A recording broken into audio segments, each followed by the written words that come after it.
Welcome. Settle into a comfortable position, whether you're lying down or sitting up. If it feels right, gently close your eyes. Take a slow, deep breath in. Feel your chest rise as your lungs fill. Then softly exhale, letting go of any tension you've been holding. Before we continue, don't forget to like the video and subscribe to the channel. Also, let me know where you're from and what time you're watching it. Always great to connect with you. Now, take another deep breath in and exhale slowly, releasing any lingering stress. Feel your shoulders relax, your jaw loosen, and the tension in your forehead fade away. With each breath, notice your body growing heavier, sinking deeper into relaxation. Let your mind drift freely, like a leaf floating on a calm, steady stream, carried effortlessly. Simply listen to the sound of my voice and allow yourself to be gently guided.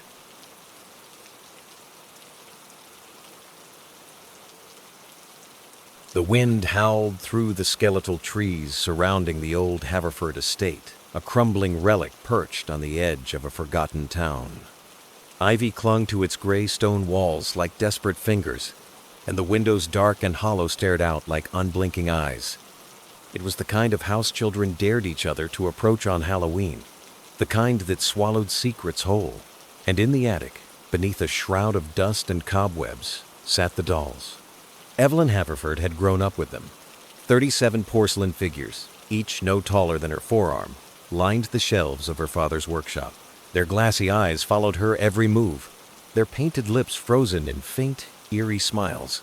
Her father, Gideon Haverford, had been a master doll maker, a man whose hands could coax life from cold clay and whose mind spun stories into every stitch and seam. People called him a genius once, before the whispers began whispers of madness, of obsession, of dolls that seemed too alive. Now Gideon was dead, gone 6 months, and Evelyn was alone with his creations. She'd returned to the estate to settle his affairs, to sell the house and leave the past behind. But the dolls, they wouldn't let her go. It started the night she arrived. The movers had refused to step foot in the attic, muttering about the air feeling wrong. So Evelyn had climbed creaking stairs herself.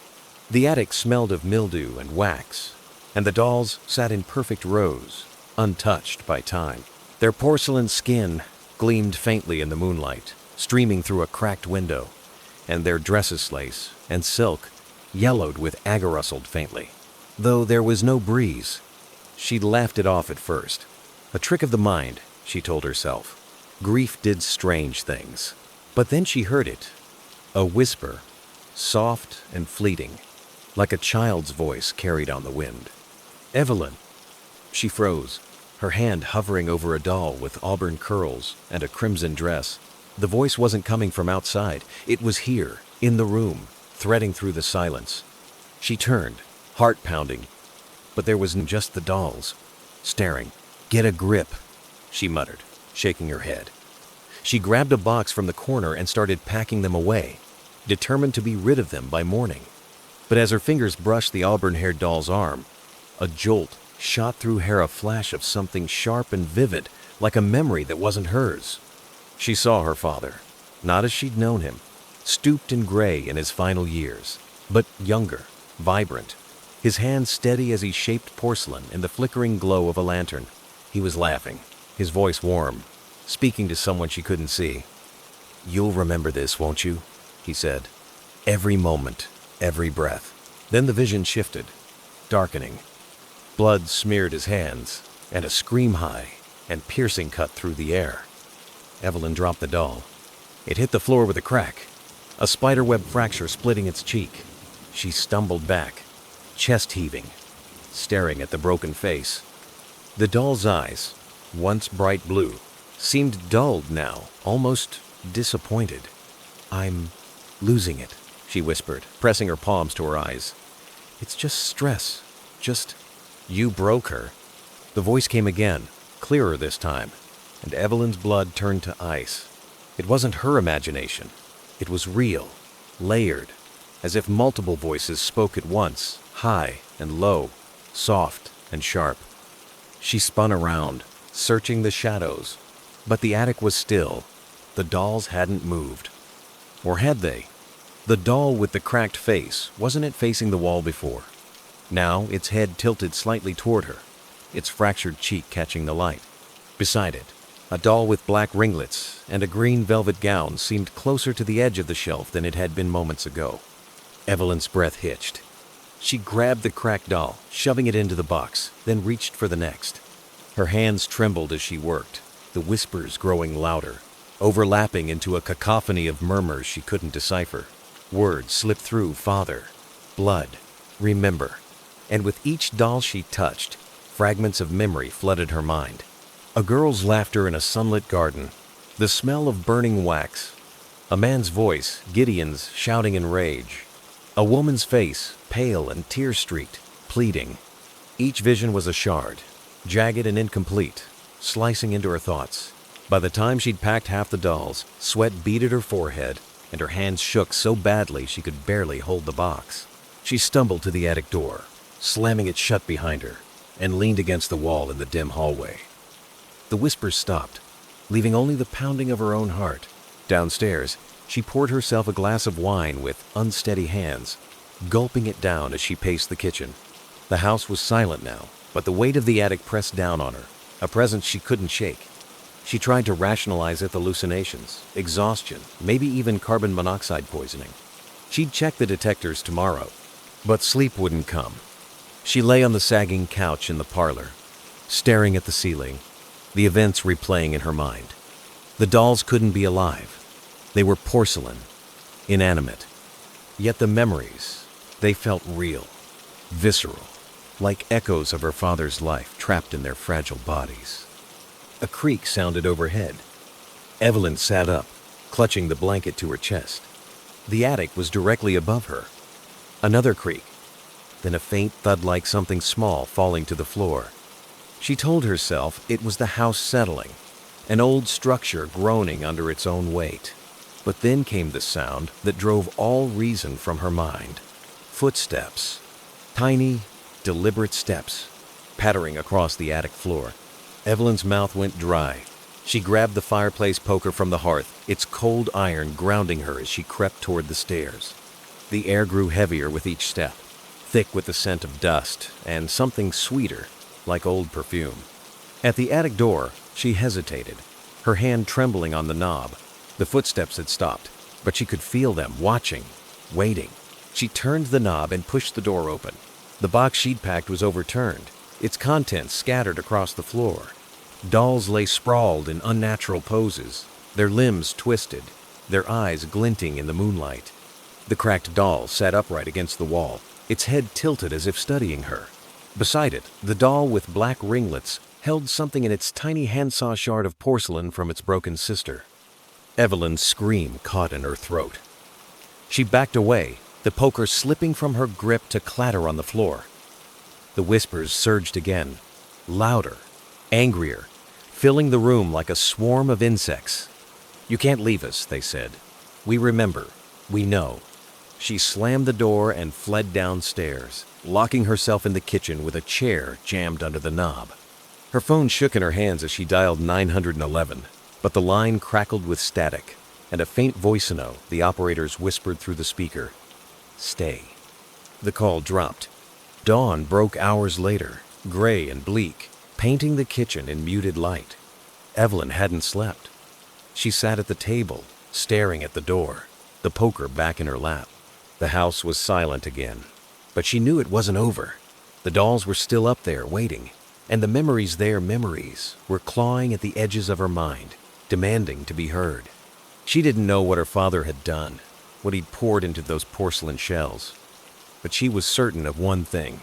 They weren't just dolls. They were his legacy, his secrets, his sins. And now, they were hers. The morning sun did little to banish the chill that had settled into Evelyn Haverford's bones. She sat at the kitchen table, the fireplace poker still clutched in her white-knuckled hands, her eyes fixed on the ceiling. The attic was silent now, but the absence of sound felt like a predator holding its breath. She hadn't dared go back upstairs since the night before, when those cursed porcelain monstrosities had moved, whispered, lived. Her phone lay dead on the table, its battery drained despite being fully charged when she'd arrived. The landline, an ancient rotary phone in the parlor, hissed with static when she tried it. The same faint whisper. Stay seeping through the receiver before the line went dead. She was trapped, cut off from the world, alone with her father's creations. Evelyn's gaze drifted to the stack of papers she'd brought with her Gideon Haverford's will, property deeds, a few scattered letters. She'd barely glanced at them before, too overwhelmed by the task of dismantling his life. Now, with the doll's whispers echoing in her mind, she wondered if the answers lay buried in those yellowed pages. She spread them out, her hands trembling as she skimmed the will. It was straightforward. The house and all its contents were hers, no surprises there. But a handwritten note tucked between the pages caught her eye, its ink faded but unmistakably her father's looping scrawl. Evelyn, my light, if you're reading this, I'm gone. The dolls are yours now. They carry me, every piece of me. Don't let them go. They'll show you the truth, if you're brave enough to see it. Her stomach twisted. The truth? What truth? Gideon had always been eccentric, lost in his work, but this sounded unhinged. She flipped through the letter's next correspondence with collectors, suppliers, a few cryptic notes from someone named Marianne. One, dated 10 years ago, stood out. Gideon, you've gone too far. They're not just dolls anymore. I saw her move, I swear it. Destroy them before it's too late. The signature was shaky, as if written in haste. Evelyn's pulse quickened. Marianne, whoever she was shad, seen something too. She wasn't imagining this. A faint creak broke her focus, pulling her eyes upward. The sound came from the attic again, softer this time, like a sigh. She tightened her grip on the poker and stood, torn between fear and a growing, reckless need to understand. If the dolls held her father's memories, as he'd claimed, maybe they could explain what was happening. Maybe they could tell her why they wouldn't let her leave. The stairs groaned under her weight as she climbed, each step a battle against her instincts screaming to run.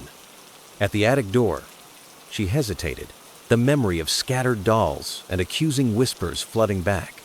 She took a deep breath and pushed it open. The scene had changed.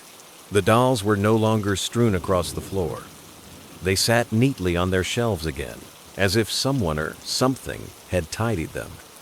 The cracked doll with the auburn curls rested at the front, its fractured cheek glinting in the daylight streaming through the window. Beside it, the black ringleted doll still clutched the porcelain shard, its painted eyes locked on Evelyn. She swallowed hard. "What do you want?" she whispered, her voice barely audible. The air thickened, and the whispers returned, not angry this time, but pleading, insistent. "See us. Know us." Evelyn stepped forward, her hand hovering over the cracked doll. She didn't want to touch it, didn't want those jagged memories cutting into her again, but she had to know. Her fingers brushed its cold surface, and the world dissolved. She was in her father's workshop, years ago. The room was alive with the hum of creation tools clinking, the soft scrape of a sculpting knife against clay. Gideon stood at his workbench, his face younger, unlined, his eyes bright with fervor. Before him lay a half-formed doll, its porcelain head smooth and eyeless, its body a skeleton of wire and stuffing. "Perfect," he murmured, his voice reverent. "You'll hold it all." He dipped his fingers into a jar of red liquid paint. Evelyn thought at first, until the metallic tang hit her. Blood. He smeared it across the doll's unfinished face, chanting under his breath, words she couldn't catch. A woman's voice interrupted him. "Gideon, stop this!" Evelyn turned, though her body wasn't her own in this memory. She was a passenger, seeing through someone else's eyes. The woman was tall, with sharp cheekbones and dark hair pulled into a tight bun. Marianne, Evelyn realized, the one from the letter. "It's not right," Marianne said, her voice trembling. "You're playing with things you don't understand." Gideon laughed, a sound that chilled Evelyn to her core. "I understand more than you ever will. They'll live forever this way. I'll live forever." The vision lurched. Darkness swallowed the workshop, replaced by a storm-lashed night. Rain pounded the roof, and lightning illuminated a figure crumpled on the floor. Marianne. Her neck twisted at an unnatural angle, blood pooling beneath her. Gideon stood over her, his hands red, his face a mask of anguish and rage. In his arms, he cradled a doll, the auburn-haired one, its face freshly painted, its eyes wide and gleaming. "Remember her," he whispered to it. "Remember everything." Evelyn gasped, wrenching her hand away. She stumbled back, the attic snapping into focus. The cracked doll stared up at her, its fractured cheek a mirror to the violence she'd just witnessed. Her father had killed Marianne, and somehow he'd sealed that moment their death, his guilt into the doll. Nausea roiled in her gut. She grabbed the doll, intent on smashing it, ending it, but the whispers surged, a chorus of voices now, all distinct. "No! Don't!"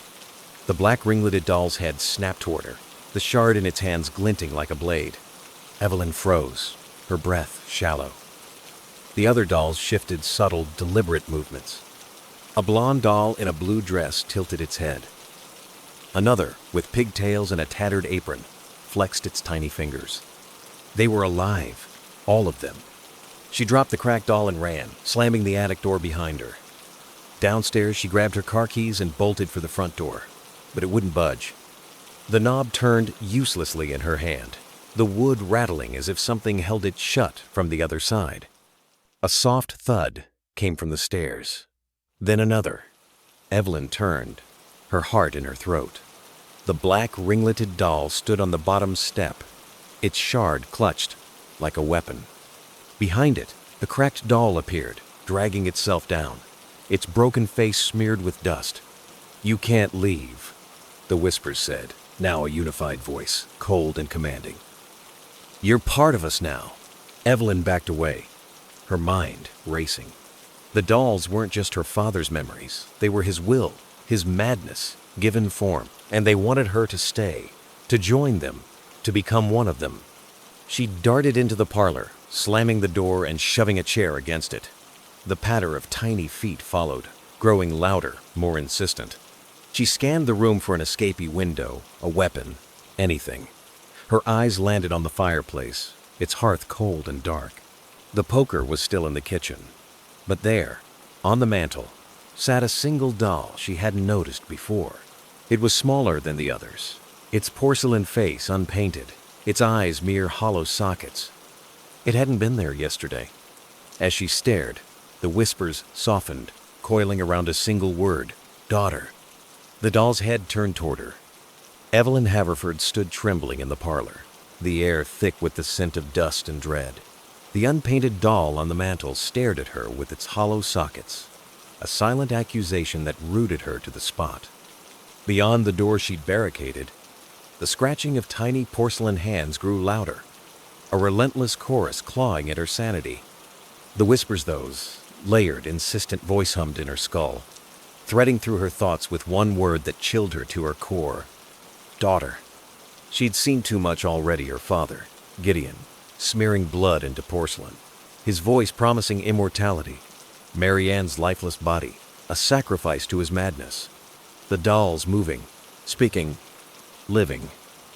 The truth was unraveling, a tapestry of horror woven from her father's obsession, and she was the final thread. The door shuddered under a sharp blow, the chair she jammed against it skidding an inch. Evelyn's breath hitched as she scanned the room for an escape.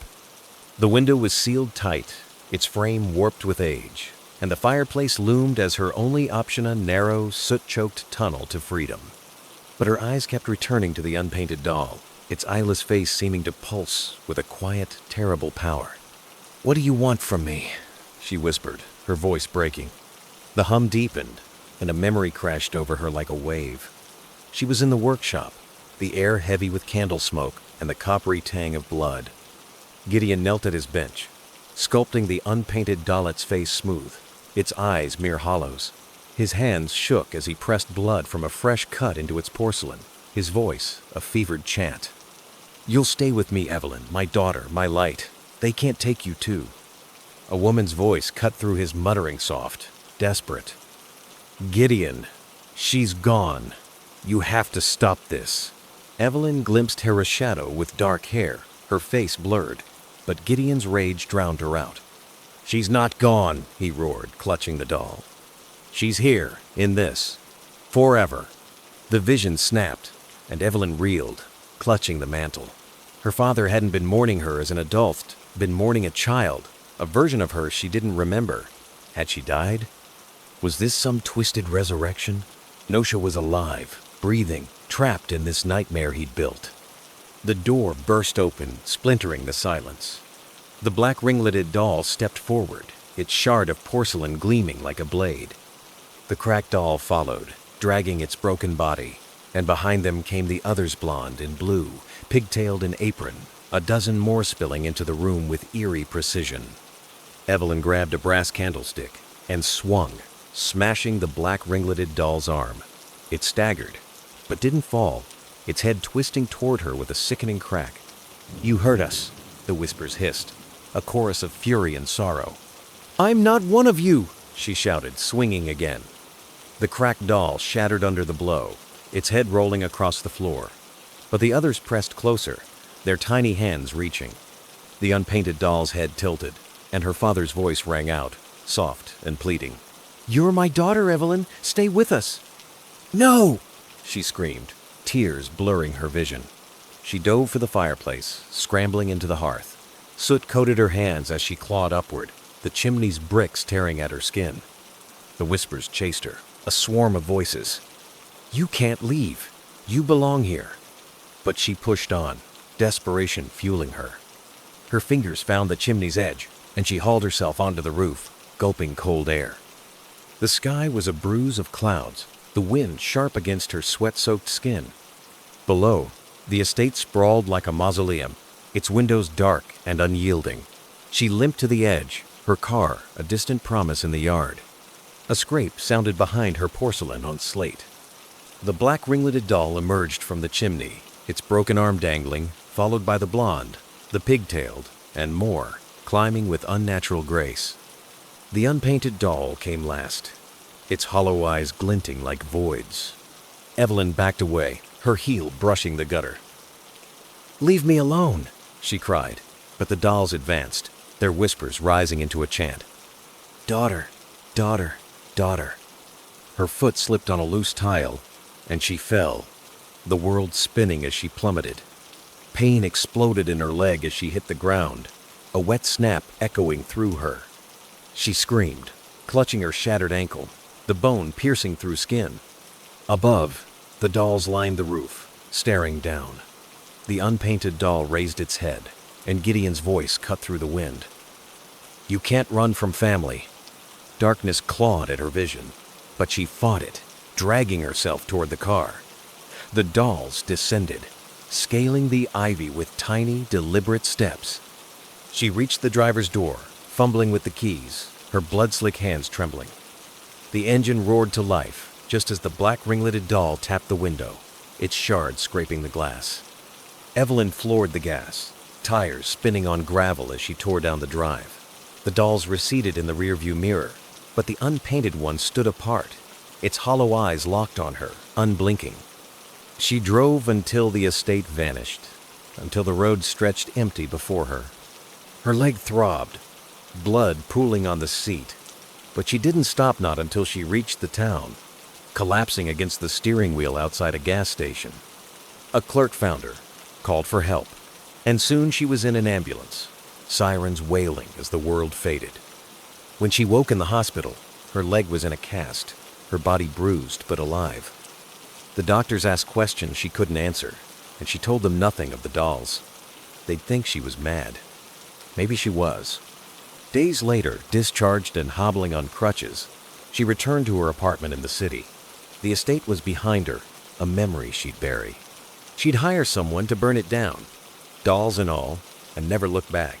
But that night, as she lay in bed, a sound woke Hera's faint tap, like porcelain on wood. She sat up, heart pounding, and saw it, the unpainted doll sitting on her dresser, its hollow eyes glinting in the moonlight. "Daughter," it whispered, her father's voice soft and eternal. Evelyn's scream shattered the silence, but there was no escape. The doll-maker's daughter was home, and the memories, her prison would never let her go.